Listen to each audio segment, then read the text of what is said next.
Hey everyone, welcome back to another video. Today I'm going to be going over the most recent NASCAR Cup race from Bristol. So yeah, that's it. That's the intro. So let's get running into it. I need to get an intro for this, or do I? I have no idea. But yeah, let's get running into it. We're gonna go chronologically like always. So yeah, let's get into it. First stage. Pretty clean and pretty boring, honestly. He had one caution, and that was for Brett Keselowski spinning out. From the replay, it looked like Stenhouse literally just drove up and spun him. That's it. But I don't know exactly what else happened there. I just know it looked very intentional, but I don't think it was. So yeah, like what reason would Ricky have to do that? So yeah, but that was the only caution that happened in stage one. Kyle Larson got the first stage when he actually swept both stages, so that's pretty cool. There you got two wrecks or two different spins or two different cautions. Damn, all right. In stage two, you had Bell spinning out. I think he got into the wall, and I think he had a flat tire or toe link or something.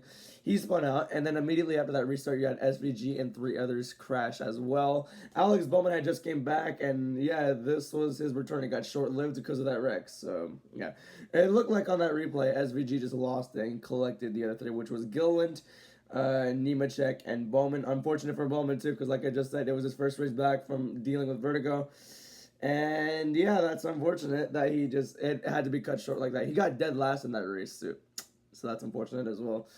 So yeah, Kyle Larson won stage two. So for the first two stages, it was like pretty grueling. It was pretty grueling to watch, honestly, because especially the first stage too, because they were just riding the bottom the entire time. But then as the final stage went on, it got a lot better. Like it got much better than I thought. So yeah, it was a pretty good race at the end of it too, which honestly is very surprising. If your tires are not wearing out, if the tires are not shredding apart, it's actually still a good race. That's somehow very surprising to me. But yeah, stage three kind of had a lot of neat storylines develop. Riley Herb spun Kyle Busch on lap 313, and that would come back to bite him, honestly. So yeah. You had two other spins. Connor Zilic spun out on lap 382. Pretty routine there. That's Bristol for you. Although I will have to comment on that one. It's been a rough year for Zilic so far. I mean, yeah, he's a rookie. I didn't expect too much out of Zilic in his rookie year, but I did expect better results. I would say. I think I expect him to be like around mid-20s, like to around 20th to 30th every week. That's what I expected. It's not what I expected. So yeah, hopefully Zilic can turn it around at some point. It's only his first year, so he's gonna have a lot more, and he's only 19, so yeah, he's still very young. He still has a lot of time to develop. So in the series, so yeah, rough start for him, but we'll see how it goes later on. Chase Elliott spun out lap 476. Is this a Chevy sabotage? No, it wasn't, because Gibbs was catching up anyways. But yeah, Chase Elliott spun out. Basically just lost the car, and that was it. So yeah. So another narrative that developed here is that in the first two stages it was Kyle Larson dominating, and then for a good chunk of the final stage it was Ryan Blaney dominating, and in third it was Ty Gibbs until that Chase Elliott caution came out. Blaney and Larson both came down pit road, lost a good amount of spots too because everyone else stayed out, or a good amount of cars stayed out as well. So did Ty Gibbs. They restarted like mid top 10. And Ty Gibbs was able to take off. He was battling Reddick, but he was still able to take off with it. And Ty Gibbs had the race won, and yeah, had some pretty cool battles as well. I mean, they were duking it out. Like I said, there was some good racing at the end of this race, honestly, which I did not expect. So yeah, everything's all fine and dandy, and then with 4 laps to go, Riley Herbst goes around, and yeah, we got beef.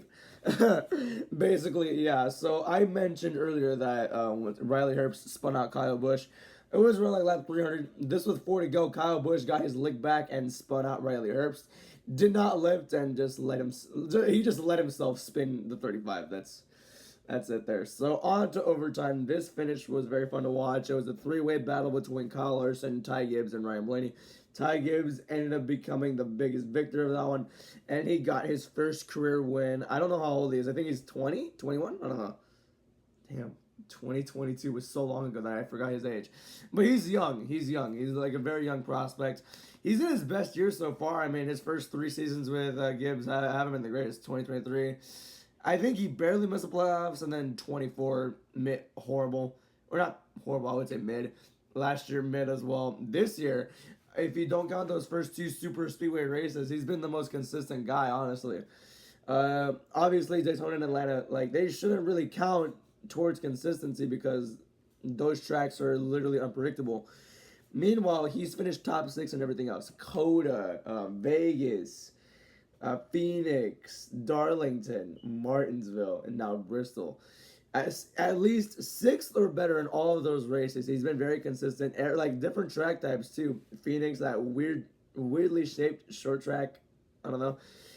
Vegas, regular intermediate. Martinsville, paperclip track. Darlington, you have to battle the car too in that race. Coda road course. Yeah, so yeah, Ty Gibbs has really been proven himself to be a really good chase contender. He's like for me, he's really proven himself this year. So yeah, happy to see him get his first win. So yeah, and I thought the race was honestly pretty good. I mean, the first half of it I would say was pretty ass, but as soon as like the sun started setting and the wear started, or not the wear, the traction compound started variating, or whatever it's called, like you just had people switching lines and you had multiple grooves.